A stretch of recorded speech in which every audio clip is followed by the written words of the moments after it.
দীর্ঘ জল্পনার অবসান, অবশেষে অধিনায়কের নাম ঘোষণা করলো কেকেআর। শ্রেয়সের জায়গায় কাকে দায়িত্ব দিল শাহরুখ খানের দল? দেখুন, 22শে মার্চ থেকে শুরু আইপিএল, তার 19 দিন আগে অধিনায়ক ঘোষণা করে দিল কলকাতা নাইট রাইডার্স। গতবার আইপিএলে দলকে চ্যাম্পিয়ন করা অধিনায়ক শ্রেয়স আইয়ারকে ধরে রাখেনি কলকাতা নাইট রাইডার্স। তখনই বোঝা গিয়েছিল এবার নতুন অধিনায়ক বাঁচতে হবে, তা বেছেও নিয়েছে কলকাতা। 22শে মার্চ থেকে শুরু আইপিএল, তার 19 দিন আগে অধিনায়ক ঘোষণা করে দিল কলকাতা নাইট রাইডার্স।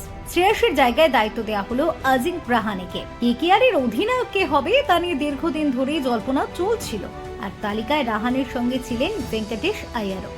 তবে অনেকে সুনীল নারায়ণ, আন্দ্রে রাসেলদের নামও করছিলেন। শেষ পর্যন্ত ভারতের অভিজ্ঞ ক্রিকেটের ওপর ভরসা রাখল কেকেআর।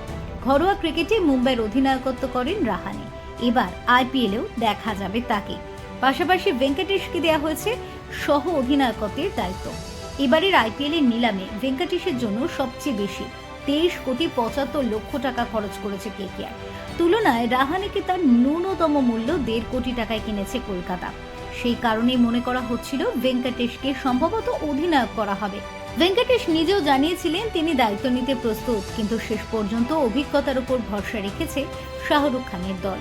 সোমবার নতুন জার্সিও প্রকাশ করেছে কেকেআর। জার্সির বুকে রয়েছে 3টি তারা।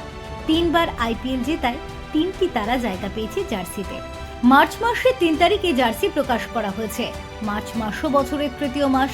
একটি ভিডিওর মাধ্যমেই নতুন জার্সি প্রকাশ করেছে কেকেআর। সেখানে দেখা যাচ্ছে 3 সংখ্যাকে গুরুত্ব দেওয়া হয়েছে। যেহেতু কলকাতা 3বার আইপিএল জিতেছে, তাই এই সংখ্যাকে গুরুত্ব দিয়েছে তারা। ভিডিওতে নতুন জার্সি পরে দেখা গিয়েছে রিঙ্কু সিং, ভেঙ্কটেশ আয়ার, রমনদীপ সিং, মনীষ পান্ডে, বৈভব অরোরা, অনুকূল রায়, মায়াঙ্ক মার্কন্ডে ও নবনীত সিসোদিয়াকে। শুধু তারা নয়, এবার জার্সির হাতায় সোনালী রঙের একটি ব্যাজও রয়েছে। গতবারের চ্যাম্পিয়ন হিসেবে হাতায় থাকবে এই লোগো।